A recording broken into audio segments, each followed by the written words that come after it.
Ooh, the bees are working today. This is a cut down nuke. I cut a hive down, and I cut 3 hives down with that nuke, trying to keep them from swarming, which so far it did.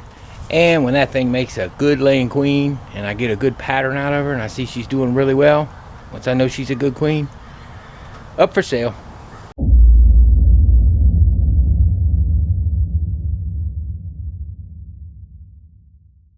Well, good afternoon, folks. This is Barry's Best Honey. I'm Mike, and I do bees. Welcome to my bee yard here in southeast Louisiana. All right, folks, as always, remember, this is not a Wait a minute. Maybe it is a how-to video. Today might be a how-to. It's a how not to do video. How about that? I am doing a how not to do video today. I can do that. You see, I don't do how-to videos because I'm not an expert. I've only been keeping bees here now 9 years. And that's experience. Don't get me wrong. I value my experience. 9 years is a substantial amount to be keeping bees. And I'm pretty successful at what I do. But I'm still learning so much. And they're still blowing my mind. And they're still humbling me. Yeah, very much. I don't do how-to videos because there's so many ways to do things. But I can tell you how not to do things. That's what this video is going to be about, folks. I don't know if y'all can see it. Wow, the bees are on the water. Let me show you this. Let me show you this. Boy, this time of day, it's 85 degrees today, and sunny, and boy, when it's hot like this, especially when it gets in the 90s, they are on this water around 4 p.m., and that's about what time it is. They are on the water. Look at them down there drinking. Look at them all. Get you some fresh water. This rained a few inches the other night. They had 2.8 inches. I'll get you some water. Okay, guys, so yep, 4 o'clock in the afternoon. Those bees love to be down here in that water. We had plenty of rain. We had a storm move through, so it was actually cool this morning, but it's 85 right now, and they're thirsty, and they're coming to get something to drink. But look what I got in my hand. Knife and a frame with rubber bands. Y'all know what that means. A cutout, right? Of a swarm box. Okay, so I messed up. This is definitely how not to do video. Well, you know, you can take tips on how I get it out of here maybe, but don't do what I did. Don't be lazy and irresponsible and neglectful. That's what I was. I basically put all my boxes up end of February, 3rd week of February, and they were out of sight, out of mind. I normally go back every 2 weeks going into March to refresh the bait, and then every week as we get mid-March, okay? And that's because I normally don't catch swarms. And these, I got 2 to 3 places I put swarm boxes, that's it. And I normally don't catch out there until usually April and on, sometimes early March. So obviously that's what happened here. This is on a piece of property where I work with a fella, and it's on his property, and he would check it here and there. Say, hey, he ain't got no bees. Maybe I saw 1 or 2, and you know, that's good. And I messed around, and then I didn't hear from him for a while, even though I work with him every day. Didn't even ask about him. It was outside, out of mind, didn't think about it. Well, about 3 weeks later, I get a photo, and hey, look like you got bees in the box. So there's no telling how long they were in there. And meantime, I'm not checking it. And so that's what spurred on that other video of, hey, I need to go check those out in the north end and see what I got, because I hope there, and I was actually relieved there were none in there. I went out there, freshened those up, and there were scouts all over them, so they probably got bees in both of them. But I might find somebody that needs one. But anyway, so I wait almost 10 days to go get this thing off the tree because I'm just out of time. I mean, every time I turn around, it'd be 8, 9 o'clock at night. I get up at 4:30 in the morning for work. So I'm like, oh, I couldn't go get it. So it sits out there 10 days. I finally go up and get it, and I'm telling you this, and yet all I had to do was back the truck up to the tree, flip tailgate down, jump in it, pull the box down, pull the stand down, and I'm gone with it. That quick and easy. Being irresponsible, being lazy. So I bring it back, I put it on a stand next door. Do you think I go and open that thing up and get it taken care of? No. Once again, irresponsible. It's been out there about a week now. It's gonna be a cutout. How not to do. That's what this video is. How not to do. Don't do this. All right, so I'll go out there. I'll do what I need to do, but I'm gonna be gentle with them. The problem is it's 85 out. It is April 12th, and it is 85 degrees. It's a beautiful day with a south wind. The problem is 85 makes it hard for that white wax to be rubber banded. It's hard even when it's cool. So it's gonna be tricky, but I'll be as gentle as I can, no problem. Now, that box is set up with a deep and then a medium, and I got deep frames in it.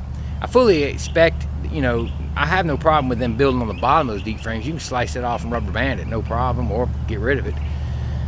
Where I messed up was I didn't put any empty frames outside of the comb that I put in there, and at least maybe a foundation. And I used to do that. Here's what I used to do. I used to put wax starter strips. And I have some thin wax I keep, and I'd cut a starter strip about 1 inch, and I'd take a bamboo skewer and wedge it in that groove of an old frame, and just with that starter strip, and fill the box up, and then put a couple combs in there, and it worked great. And I quit doing that. Why did I quit doing that? I guess because I knew I was checking them regularly enough to go get them in time. And the most I'd ever usually have is 1 piece of wax started on the lid. But I messed up this year by not paying attention to them as often as I could, and I didn't freshen that bait at all, and that was just lemongrass oil in that one. And I caught, so I need to go back to the starter strip if I'm going to be setting swarm boxes out, or put full boxes of drawn comb in there, because it's not only a pain for me, but really it's not good for the bees to be doing this. So hopefully they've laid in there, and they might have even had an emergence of brood by now, depending on how long they were there before I got them. So maybe the comb is firmed up, and we'll just go see what we got. So let's go next door. I'm gonna gather the rest of the stuff up, light the smoker, and give him a suit, and we're gonna go next door, and we're gonna do a cutout instead of a simple swarm transfer.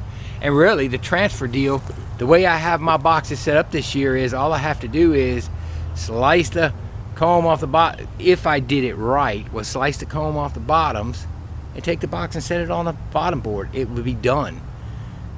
I went to this system a couple years ago to make it easy, and I went to the extra medium this year because I saw something on Dirt Rooster's channel about catching bigger swarms in a deep and a medium.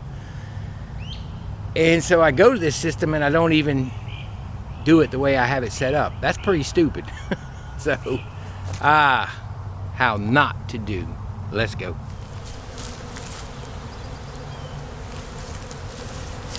Yep, lots of bees working. Oh goodness. Now, I will say this before I open it. I have not been in here, but these swarms from this place are slow builders. That I have noticed with them. So we're gonna hope they're still slow builders in this particular one. They're great bees and they come out good. They're always a good colony the next year for making honey. I got about 2 or 3 of them in the back over there, but they don't build fast like normal swarms. What am I telling you? Look. Well, that's a happy day, because that's not bad at all. All right, here we go. Here we go. Just like a cutout, the money shot. That is it, guys. Think I ain't happy about that? That's all there is. Ha ha. But that's a nice looking colony of bees. Man, that's exciting. That's exciting. That's easy money. And I don't even know. I think they're building on the bottom of the frames. All right, let me flip this carefully and see, can we get this off of here. It's warm out. That's happy days. That is happy days. And the queen is right on that. There she is. You see her, guys? Can you spot her? Look at her. There she is. So I'm gonna put a cage on her.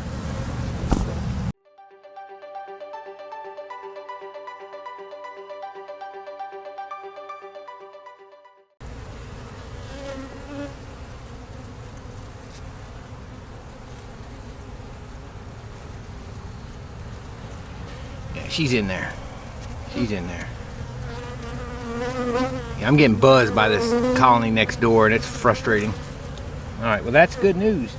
So I'm gonna lay her over here. I'm gonna lay her on my colony. And look, that's amazing. I told you, these are slow builders sometimes, but you know what? They flat out built out that comb that's in there, and there's some underneath, but we're gonna see. I'm gonna show you the setup in a second. I'm pretty excited. That's completely full of eggs.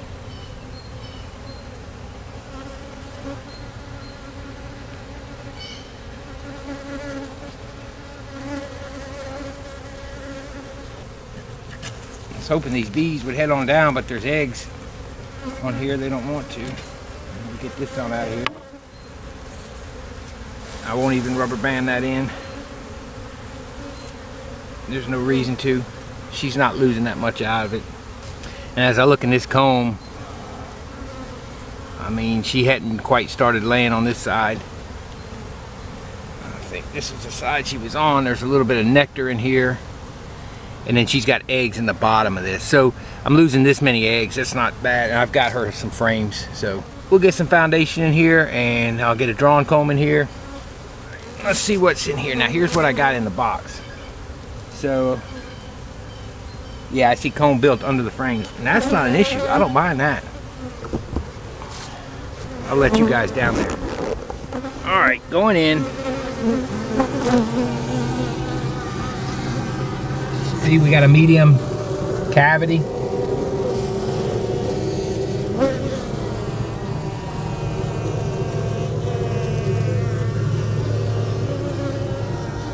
All right. That's what's down there. Now they're all over your mic. They're not on me at all, so it sounds probably louder than it is for me. But there's my bait. I see some small hive beetles. All right, so let's see if we can figure out what's happening. I think this frame is fine. I don't think it had anything on it. Y'all saw it before me. Although I'll see it before you because I'm gonna edit this video. But you kind of know what I mean. Oh wow, it's full of nectar. It's heavy. So they're starting to build here. That's easy enough to take off. And they've loaded that completely with pollen. And the other side is completely, that's pollen. There's some brood in the middle and some nectar. Think they ain't been in here a while. Look, polished brood frame, nectar. Yeah. She's laying them up. Slice that on out the way. What do we got? Yeah, look at that. Yeah, I'd say she's been in here. Look at that brood. She's been in here a bit. Yeah, that's most all gonna have to go. That's all drone. It's all drone comb. That's worker right there. And then that back side is drone. And on the other side, same thing. So that's drone comb. I don't need it. Look, I value drones. Don't get me wrong. Especially with good queens. You want drones in your yard and you want them out. But we can't have this. So.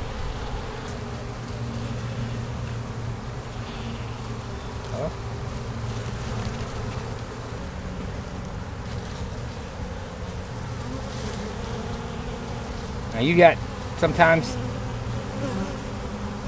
a couple queens that go with these, but we know that our one queen is already laying and all that, so we don't have to worry about another queen and damaging her. But they do supersede their queens. I didn't see a supersede cell yet. A lot of times a swarm will supersede their queen after she's established them, but look, I don't know about that on this one. That frame is slammed full on both sides with brood. We got to get her some more space too. Look at this frame. Look at that. Now that's an old wax frame I put in there. Somebody's calling me. Who could it be? Look at that. Look at that. Fantastic. This is a great colony here. This swarm is great. Golly, guys, look at this. All right, so they're finishing that one. And this is an old nasty frame they have converted. Now that's worker comb they're putting in down there. So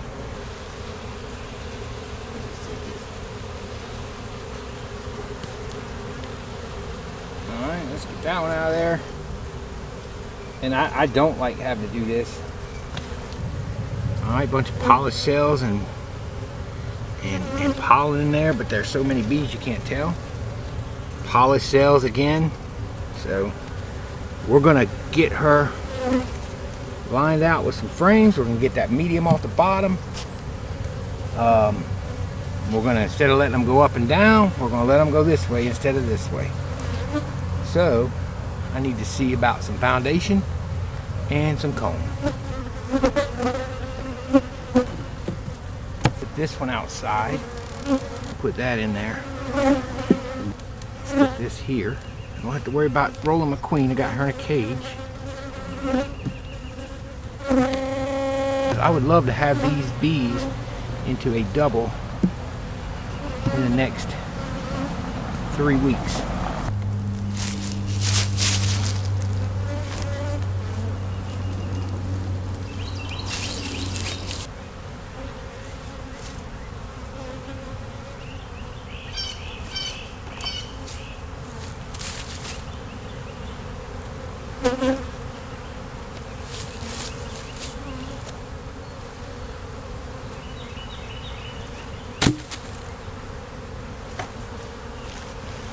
Didn't need these.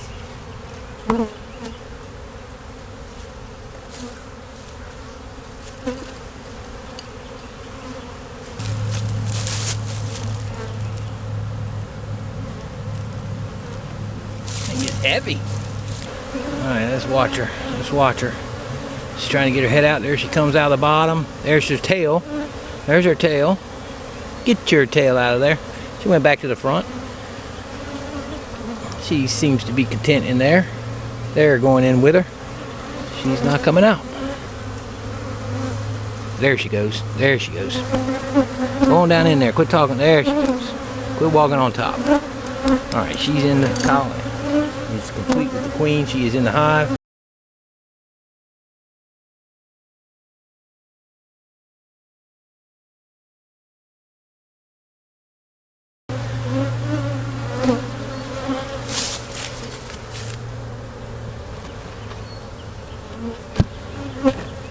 Alright. Okay, they're set. Well, there you go, folks. All done. And you know, very few bees were harmed in the making of this video. Well, really, that's true, if you think about it.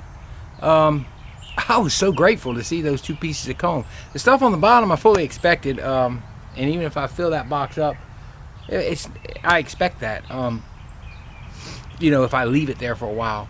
And that's kind of the whole purpose of why I set these up that way, was so I could leave them and not have to sweat it, because the places I catch them, I do set them up a good ways away. Like it's a good 30-minute run to either of the locations, or I got another one I go to that's even further up. So my whole idea was to do that, but not to do that, not to do it the way I did. So I was pleased with that. That's got, you know, that place where I catch that swarm, they're slow builders in the sense that they don't build a lot of comb. All right, they do draw the comb out real well on the frames though, and they're also good about not building it all over the place. That thing's been in there. It's had to have been in there. Oh my goodness, it's middle of April. It's had to have been in there going on at least 3 weeks, and that's what they did. But you see, she flat laid out the foundation that was in there, and that was some crazy stuff. It wasn't bad, but it wasn't, you know, they fixed it, repaired it. She's laid in it. They built a little bit of comb. They built a little bit on the bottom, and they look really good. So very pleased with that. It went really easy. Sorry, Duck River, didn't turn into a cutout like you thought it might. All right, guys, well, it went well. I was very pleased. My irresponsibility and neglect, well, I guess I wasn't punished. I thank the Lord for that. It went well. We didn't really have to traumatize the bees much at all. Everything was nice and slow and easy. Guys, I appreciate everybody watching, and I sure hope you enjoyed the video. If you did, as always, give it a thumbs up if you don't mind. Don't forget to subscribe if you haven't already, and don't forget to share this video with your friends, family, anybody that just enjoys watching bees. It's Barry's Best Honey. I'm Mike, and I do bees. Y'all have a wonderful evening. May Lord God bless you. See y'all later.